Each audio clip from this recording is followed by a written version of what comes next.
सत्त्वेषु मैत्रीं गुणेषु प्रमोदं क्लिष्टेषु जीवेषु कृपापयतु माध्यस्थे भावं विपरीते भर्तुं सदा ममात्मा विदधातु देवः।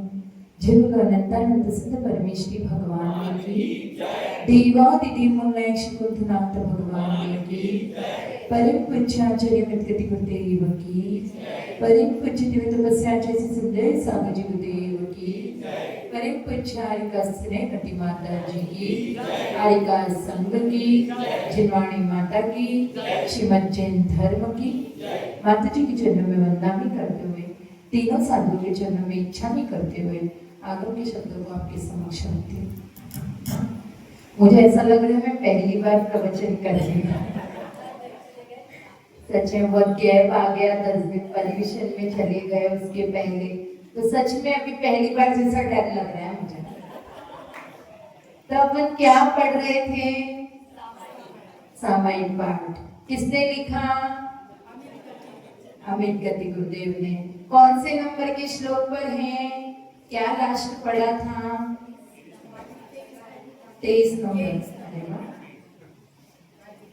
23 नंबर का पढ़ा था। क्या समझा था उसमें? हमने समझा था कि समाधि को हमें ग्रहण करना है, हमें समाधि को अपनाना है।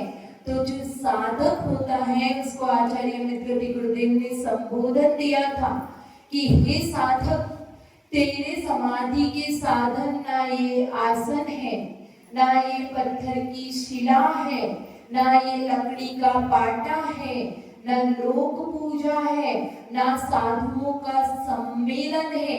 ये सब तेरी समाधि के साधन नहीं है। तो फिर तुम्हारी समाधि के साधन क्या है?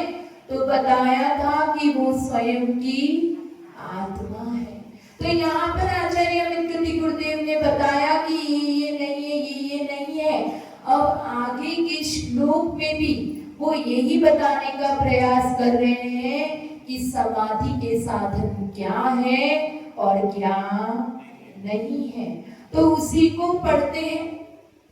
न सन्ति मायां मम केचिदार्था भवामि तेषां न कदाचन इत्थं विनिचित्य विमुच्यमायं स्वस्तर सदा तं भवत्र मुक्ति। हिंदी में पढ़ते हैं। बाह्य जगत कुछ भी नहीं मेरा और इन बाह्य जगत का मैं ये निश्चय कर छोड़ पाई को मुक्ति हेतु नित स्वस्थ रमी। क्या बता रहे हैं यहाँ पे कि केचन मम कोई भी बाह्य अर्था पर पदार्थ, क्या बाह्य अर्था जो आया, बाह्य बाह्य मतलब पर पदार्थ, मम मेरे, न संति नहीं है। जो भी बाह्य पदार्थ है वो मेरे नहीं है। और अहम मैं, कदाचन कभी, तेषां उनका, न भवामि नहीं हो सकता। न बाह्य पदार्थ मेरे हैं और ना मैं उनका कभी हो सकता। इत्थं विनिचित्य भवभद्र मुक्ति, ऐसा दृढ़ निश्चय करके हे सत्पुरुष उन बाह्य वस्तुओं को, पर को छोड़कर अपनी बुद्धि को हमेशा के लिए, मुक्ति के लिए अपनी आत्मा में स्थित कर। क्या बताया कि ये जो बाह्य पदार्थ है ना वो तुम्हारे हैं, ना तुम कभी उनके हो सकते हो। ऐसा विचार करके मुक्ति के लिए अपनी बुद्धि को अपनी आत्मा में स्थित करो। ये जो संसार है जिसमें हम सब जी रहे हैं, वो संसार में क्या है? हमारा अनादिकाल से परिभ्रमण चलता आ रहा है। हमारा परिभ्रमण चल रहा है, उसके मुख्य कारण क्या है? पर पदार्थों के प्रति हमारा मूर्छा भाव और पर पदार्थों के प्रति हमारी आसक्ति और एकत्व बुद्धि। क्या होता है मूर्छा भाव का मतलब?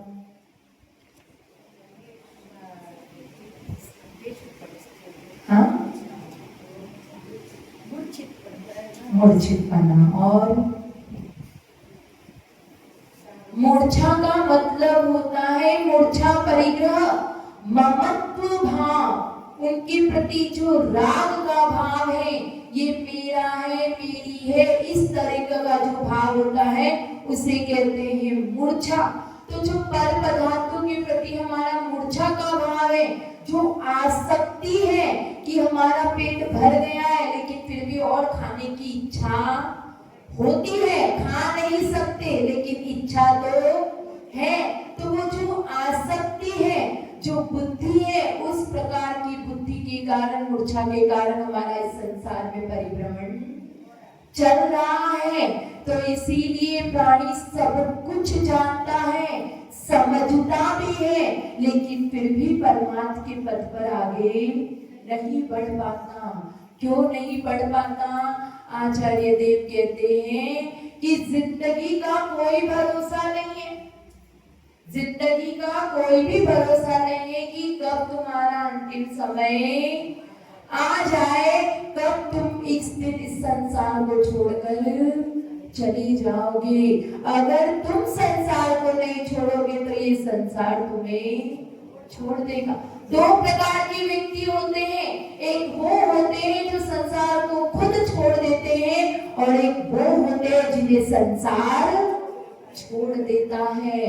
तो जो संत होते हैं वो अपनी स्वेच्छा से, अपनी इच्छा से इस संसार का त्याग करके मुक्ति के लिए अग्रसर होते हैं। और एक हम होते हैं जो क्या करते हैं, हम संसार को नहीं छोड़ते तो जो हमारे परिजन हैं, जो हमारे परिवार है, वो हमें शमशान तक जाकर छोड़कर आ जाते हैं। छोड़ना तो दोनों परिस्थिति में है। तो समझदारी किसमें है कि स्वयं से हम इस संसार को छोड़ दे, नहीं तो संसार को तुम्हें एक न एक दिन छोड़ना ही पड़ेगा।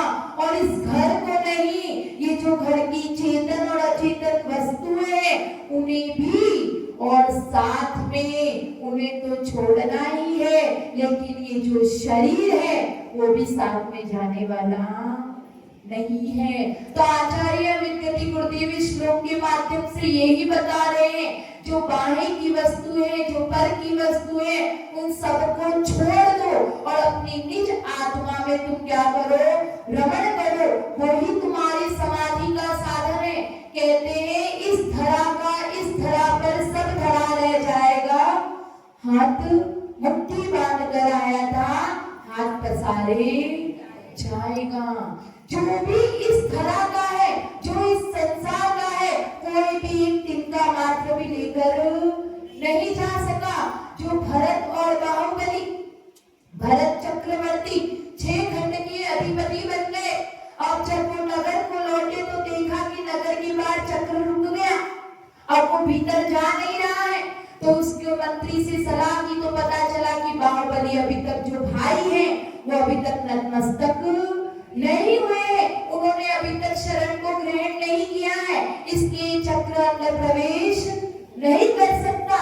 तो भरत चक्रवर्ती ने हम सबको समाचार भिजवाए। तो जैसे ही बाकी के 99 भाइयों के पास समाचार गया तो उन्होंने विचार किया कि हम भरत की शरण कैसे ले सकते हैं, हम तो अगर इसकी शरण में जाना पड़ेगा तो हम आदिनाथ भगवान की शरण में ही चले जाएंगे।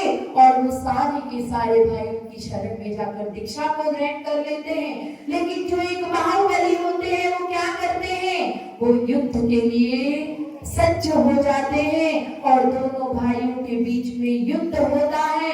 3 प्रकार का युद्ध रखा जाता है, जल युद्ध, मल युद्ध और दृष्टि युद्ध। जब युद्ध होते हैं तो तीनों युद्ध में विजयी बाहुबली भगवान होते हैं, और जब वो विजयी होते हैं तो भरत को गुस्सा आ जाता है, वो क्रोध से पागल हो जाते हैं और तुरंत उनको ज्ञान नहीं रहता और वो तुरंत क्या करते हैं, चक्र को चला देते हैं और वो चक्र बाहुबली की परिक्रमा कर कर रुक जाता है। तो जब ये चितवन, जब चारों तरफ से जय जयकार हो रही थी बाहुबली की, तो बाहुबली बहुत प्रशंसा से फूले नहीं समा रहे थे। वो इतने खुश हो रहे थे कि आज मैंने भरत चक्रवर्ती को हरा दिया नीचे रखते हैं और क्या सोचते हैं, वो चिंतन करने लगते हैं कि ये राज्य संपदा के लिए मेरे बड़े भाई ने क्या किया, ऐसा लज्जाजनक काम किया। जो संपदा क्या है, उस व्यभिचार की स्त्री के समान है, जो आज किसी की कल किसी की है। उसी प्रकार से जो ये राज्य संपदा है वो क्या है, आज इसका स्वामी ये चक्रवर्ती, कल कोई और होगा। ये विषय भोग ऐसे हैं कि जिनको भोगो, एक बार जहर खा लो, एक बार क्या करो, विष को ग्रहण कर लो, तो भी इंसान मरेगा या नहीं भी मरेगा। लेकिन जो विषय भोगों को ग्रहण कर लेता है उसका मरना तो तय है, इतना निश्चित है। तो ऐसे विषय भोगों में आसक्त होकर इतना समझदार, इतना ज्ञानी, जो सम्यक दृष्टि है, जो तत्वों का चिंतन करता है, ऐसा भरत भी इस संपदा के लिए, इस धरा के लिए क्या हो गया, अंधा हो गया, अज्ञानी बन गया और उसने अपने ही भाई पर चक्र चला दिया। ऐसी ये संपदा नश्वर हो, जिस प्रकार से ये जो विषय भोग है, इनको भोगने में इतना लुभावना लगता है, लेकिन इन विषय भोगों के सामने जो ये सर्प का जहर है, जो सर्प का विष है, जो पशु पक्षियों का विष है, वो भी क्या है, बेकार है। वो भी एक बार के लिए जो उद्वेग भोग उत्पन्न करते हैं, जो विषय भोग उत्पन्न करते हैं, वो ये तो सारे पशु प्राणी मिलकर भी नहीं कर सकते। इतना ज्ञानी होते हुए भी इसने मुझ पर चक्र चलाया। ये संपदा जो कि नश्वर है। जब भरत चक्रवर्ती जब कहां पर लिखने जाते हैं अपना नाम, वृषभाचल पर्वत पर जब अपना नाम लिखने जाते हैं तो वहां पर देखते हैं कि एक भरत 3 शब्द का नाम लिखने की भी जगह नहीं है। और उन्हें ये विचार करना पड़ा कि मुझे किसी का नाम मिटाकर अपना नाम लिखना पड़ेगा। तो जब वो नाम मिटा रहे थे तब उन्होंने ये विचार किया कि आज मुझे जगह नहीं मिल रही, तो मैं अपना नाम किसी और का नाम मिटाकर लिख रहा हूं, तो कल को किसी और को जगह नहीं मिलेगी और वो मेरा नाम मिटाकर लिखेगा। इस धरा पर कुछ भी शाश्वत नहीं है। ये धरती, ये पृथ्वी किसी की भी सगी नहीं हो सकी। सब क्या होते हैं, इसके स्वामी बदलते जाते हैं। ऐसे नश्वर भोगों के लिए, ऐसे नश्वर राज्य संपदा के लिए इसने मुझ पर चक्र चलाया। जब ऐसा विचार करते हैं तो बाहुबली संबोधन देते हैं भरत को कि हे भरत, तू सुन, तूने कितना अच्छा कार्य किया है। तूने इस राज्य संपदा के लिए मुझ पर चक्र चलाया है, जो ऐसा शरीर है कि जो किसी के भी द्वारा भेदा नहीं जा सकता। मेरे ऊपर चक्र चलाना उसी के बराबर है जिस प्रकार से पर्वत के ऊपर तुम क्या करो, पत्थर फेंको, तो पत्थर फेंकने से पर्वत का कुछ बिगड़ता है। उसी प्रकार से तूने मुझ पर चक्र चलाया। फिर उसके बाद में तूने क्या किया, चक्र चलाने के बाद में तूने अपना बल साहस दिखाने का प्रयास किया। लेकिन जो ये बल है, ये क्या है, हाथी के कान के समान चंचल है। ये बल जो क्या होता है, जैसे जैसे शरीर जर्जर होता जाता है, जीर्ण शीर्ण होता जाता है, उसी प्रकार से ये बल भी कंपायमान होने लगता है। ये बल भी हमेशा रहने वाला नहीं है। तो इस वजह से तूने एक और अच्छा काम किया है। तुझे ये संसार इस चीज से जानेगा कि तू अपने कुल का उद्धारक हुआ, क्योंकि तू जब चक्रवर्ती बना तो तेरी वजह से क्या हुआ, जो सारे के सारे भाई वो जाके पिता के चरणों में दीक्षा को धारण कर लिया, तो तेरी वजह से तेरे सारे के सारे भाई मुनि बन गए और उनका कल्याण हो गया। तो तू कुल का उद्धारक हुआ। तो जब ऐसे सारी बातें कहते हैं तो भरत को भी अपनी गलती का एहसास हो जाता है। उसे भी समझ में आता है कि सच में मैंने ये तुच्छ वैभव के लिए अपने भाई पर चक्र चलाया और मेरा बड़ा भाई दीक्षा लेने जाने के लिए सज्ज हो गया है। उन्हें एहसास होता है, फिर दोनों के बीच में बातें होती है, मनाना उठना चलता है। तो बाहुबली क्या कहते हैं कि जो महापुरुष होते हैं जब एक बार निर्णय कर लेते हैं तो वो कभी भी पीछे हटते नहीं है और रोहन की तरफ चले जाते हैं। तो ऐसा कि ये धरा किसी की नहीं हुई, आज तक किसी की नहीं हुई, तो आगे क्या किसी की होगी। जब ऐसा विचार करके वो छोड़ के चले जाते हैं तो भरत भी जब ये सब गुस्सा शांत हो जाता है वो भी विचार करते हैं, लेकिन क्या है, चक्रवर्ती का तो नियोग होता है, वो राज्य करते हैं, लेकिन सब समझकर ज्ञान के साथ में उनमें कभी आसक्ति नहीं करते हैं। जो उनका शतावश्यक कार्य है उन्हें वो कंटिन्यू रखते हैं और उसी के प्रभाव से उनका भी क्या होता है, दीक्षा लेकर वो भी मोक्ष को प्राप्त कर लेते हैं। तो उसी प्रकार से बाहुबली भगवान ने भी उपवास ग्रहण किया, 1 साल का उपवास ग्रहण किया, वो खड़े हो गए, कायोत्सर्ग किया और जब अंतिम दिन था तब क्या गए, जब उपवास का अंतिम दिन था तब भरत चक्रवर्ती उनके चरणों में गए और उनकी पूजा करी। और जैसे ही वो पूजा करते हैं तो बाहुबली भगवान को केवल ज्ञान हो जाता है और वहीं पे उनका तो क्या कहते हैं कि क्या सुनने में आता है अपने को कि वो समझाने गए थे, उन्हें शल्य था, ऐसा कुछ भी नहीं था। आदि पुराण में जब आप लोग पढ़ोगे तब पता चलेगा कि रियल में परिस्थिति क्या थी। हम सुनते हैं ब्राह्मणी सुंदरी उन्हें समझाने गई थी, भरत उन्हें समझाने गए थे, फिर उन्हें केवल ज्ञान हुआ, ऐसा कुछ भी नहीं। उनको किसी भी प्रकार की कोई शल्य नहीं थी। अगर शल्य होती तो जो उनको विद्या प्राप्त हुई वो रिद्धि भी प्राप्त नहीं होती। इसीलिए आदि पुराण से ही पढ़ के मैं बता रही हूँ, तो उनको किसी प्रकार का कोई शल्य नहीं था। वो भरत की पृथ्वी पर खड़े हैं ऐसी कोई भी बात नहीं थी, बस उनकी पूजा होना हुआ और उन्हें केवल ज्ञान हुआ। तो यहाँ पर हमें यही समझना है कि जो 6 खंड का अधिपति चक्रवर्ती भरत थे, जिनके पास क्या क्या वैभव संपदाएं नहीं थी, लेकिन उन्हें भी उसे छोड़ना पड़ा। और ऐसे कितने चक्रवर्ती होते हैं, एक में ऐसे 12 चक्रवर्ती होते हैं और सब उसी पृथ्वी का उपभोग करते हैं। तो इसीलिए यहाँ पर आचार्य देव हमें यही समझा रहे हैं कि हमारा जो ये बाहर की जो वस्तुएं हैं उन सबका त्याग करना है, वो सारे परिग्रह का हमें त्याग करना है, क्योंकि हम समाधि की तरफ अग्रसर हो रहे हैं। जो ये त्याग की क्रिया है वो जड़ की क्रिया नहीं है, वो चेतन की क्रिया है। मतलब क्या, जो त्याग की क्रिया है वो जड़ की क्रिया नहीं है, वो चेतन की क्रिया है।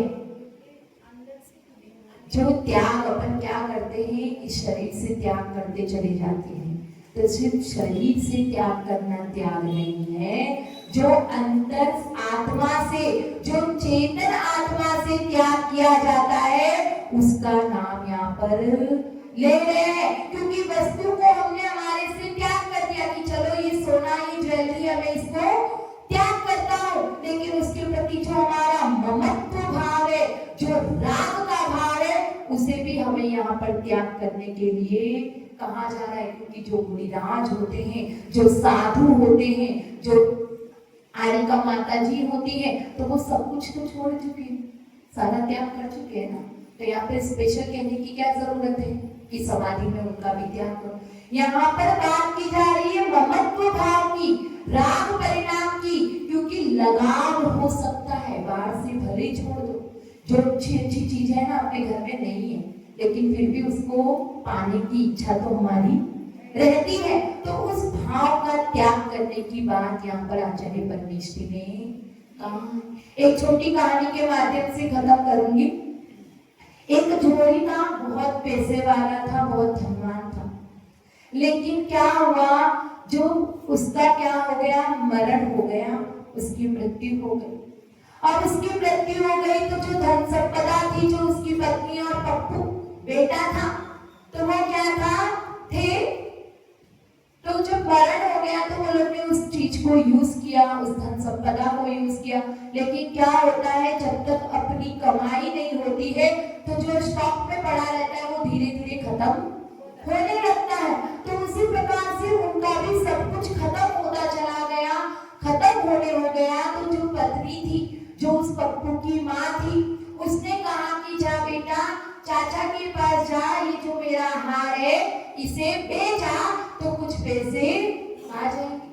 तो वो अपने चाचा जी के पास में लेकर जाता है, कहता है कि चाचा जी माँ ने ये हार भिजवाया है, इसका कुछ जो दाम बनता है वो मुझे दे दो। तो वो जोहरी देखता है, तो देखते ही उससे कहता है कि बेटा अभी मार्केट क्या है, मंदा है, अभी इसकी रेट इतनी नहीं आएगी, तो इसको थोड़े समय बाद बेचेंगे। जब तक अगर तुझे जरूरत है तो तू मेरे पास में रह के काम सीख ले और क्या कर, थोड़ा बहुत आमदनी हो जाएगी। तो वो वैसा ही करता है, चाचा के पास में जाके काम करना लगता है, सीखने लगता है। ऐसे करते करते 3 महीने बीत जाते हैं, वो एकदम सफल जोड़ी बच जाता है। अब चाचा कहते हैं कि जा बेटा वो हार को लिया, मार्केट बहुत अच्छा तेज चल रहा है, उसे बेच देते हैं। और जैसे ही पप्पू घर पर जाता है और उस हार को हाथ में देखता है, तुरंत ही उसे कचरे के डिब्बे में फेंक देता है। तो माँ कहती है बेटा तू ये क्या कर रहा है, इसको क्यों फेंक रहा है? तो वो कहता है कि माँ ये नकली है। क्या है? नकली है। तो उसी प्रकार से जब अगर वो चाचा जी उसी समय उससे कह देते कि यह नकली है, तो क्या होता, वो उसकी बात का विश्वास नहीं करता, उसे लगता मैं गरीबी में हूँ और मेरे को ये फायदा उठाना चाहते हैं। इसीलिए उस जोड़ी ने, उस चाचा जी ने उसको पहचान करना सिखाया कि क्या असली है और क्या नकली है। और जब पहचान करना सिखाया तो उसने ऑटोमेटिकली उसको नकली समझकर फेंक दिया। उसी प्रकार से अगर आचार्य देव पहले ही कह देते कि तुम इस परिग्रह को छोड़ दो, ये सब कुछ छोड़ दो, ये सब बेकार है, सब बाह्य वस्तु है, तो हमें समझ में नहीं आता। उन्होंने पहले इन श्लोकों के माध्यम से हमें समझाने का प्रयास किया कि क्या सारभूत है, क्या अच्छा है, क्या बुरा है, क्या तुम्हारे लिए लायक है और क्या तुम्हारे लिए लायक नहीं है। जब इस बात की पहचान करना सिखाया तब साधक ने क्या किया, अपने आप उन चीजों का त्याग कर दिया।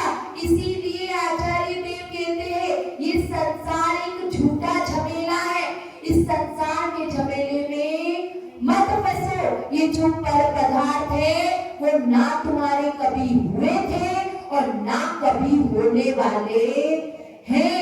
उनके प्रति आसक्ति, अपनी बुद्धि, एकत्व बुद्धि को, अपनी मूर्छा परिग्रह मतलब मूर्छा भाव को, ममत्व भाव का त्याग करो और उस समाधि की जो साधनभूत है आत्मा, उस पर कॉन्सेंट्रेट करो, उसी को अपना समाधि का साधन बनाओ। जय बोलो आज इस सुंदर साधन जी की परम पूज्य का श्रीमती माता जी